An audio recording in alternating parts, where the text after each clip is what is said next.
Assalamualaikum warahmatullahi wabarakatuh. Kami dari kelompok 3. Dan kita dari kelompok 5. Nah, pada kesempatan kali ini kami akan mendiskusikan tentang Apakah konsep international society dalam English School benar-benar bersifat universal atau hanya mencerminkan pengalaman sejarah Eropa?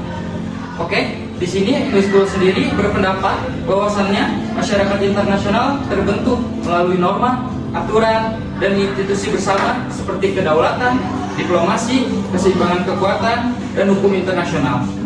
Nah, sementara itu non Barat mempertanyakan universalitas konsep tersebut karena dianggap hanya dari pengalaman sejarah Eropa dan belum tentu mewakili pengalaman peradaban lain seperti Asia, Afrika, dan Asia Timur Tengah. Nah, sebelum memulai diskusi ini, sebelumnya perkenalkan nama saya dari Universitas Malaysia. Kenalkan, nama saya Azana. Nama saya Ika Putri Widyadana. Nama saya Riano Sutarmina Mustika. Nama saya Samuel Tania. Nama saya Alfiana Alfiana. Nama saya Muhammad Syahram Ismail. Nama saya Raya Sulistyo. Nama saya Nadi Farahma. Saya Maurania Putri.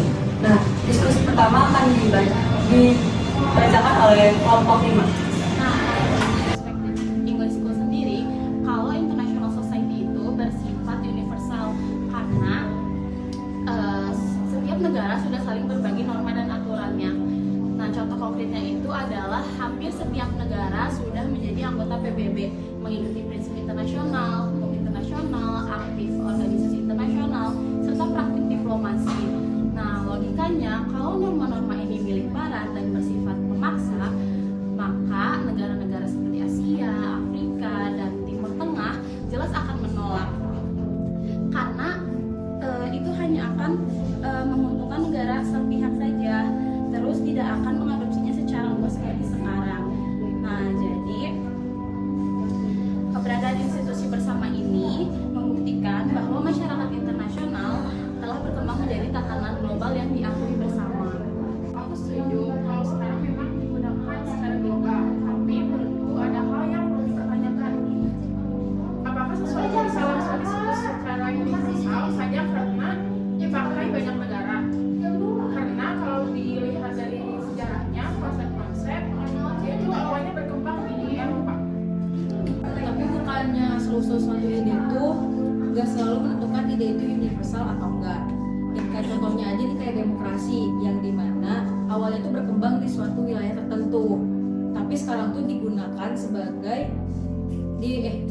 di berbagai negara karena dianggap sebagai relevan.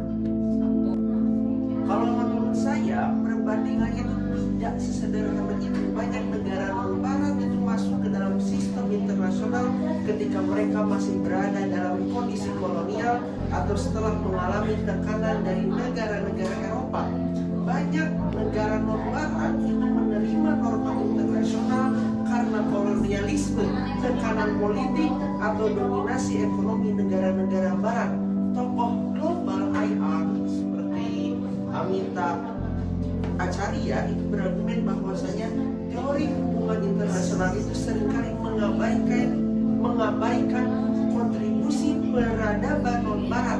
Contohnya itu adalah sistem seperti Tiongkok, jaringan perdagangan Samudra Hindia, dan diplomasi dunia Islam. Ketiga tadi itu menunjukkan adanya tradisi hubungan internasional yang berbeda dari model Eropa. Oke, aku paham maksudnya. Cuman English School sendiri sebenarnya nggak bilang semua negara itu harus menjadi seperti Barat. Yang terpenting negara-negara tersebut harus berbagi aturan dasar untuk menjaga keteraturan dalam hubungan internasional. Dan juga English School sebenarnya tidak menolak keberagaman budaya. Tokoh seperti Booth menjelaskan bahwasannya masyarakat internasional itu dapat terdiri dari negara-negara dan budaya berbeda selama mereka berbagi aturan dasar tertentu, perbedaan agama, sistem politik, maupun budaya tidak menghalangi negara untuk menjalankan diplomasi, menghormati perjanjian, dan juga mengakui kedaulatan satu dengan yang lainnya. Oke, karena itu konsep masyarakat internasional itu bersifat inklusif, bukan eksklusif Barat. Masalahnya ada hal juga kalau kita kosong, kalau punya sejarah Ada yang dianggap normal atau beradab seringkali ditentukan oleh negara-negara barat. Jadi ada kecenderungan bahwa perspektif non-barat kurang diperhitungkan. Tapi kalau melihat kondisi sekarang, menurutku masyarakat internasional sudah jauh lebih berkembang dari Eropa abad ke-19. Banyak negara dari Asia, Afrika, dan Amerika Latin ikut berkontribusi dalam organisasi internasional dan pembentukan norma global. Benar, kontribusi itu belum tentu semua.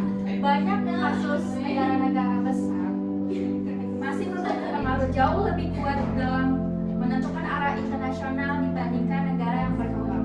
Karena itu, perspektif non-Western mengingatkan bahwa universalitas tidak hanya soal semua negara mengikuti aturan yang sama, tetapi juga apakah semua negara memiliki kesempatan yang setara dalam membentuk aturan tersebut.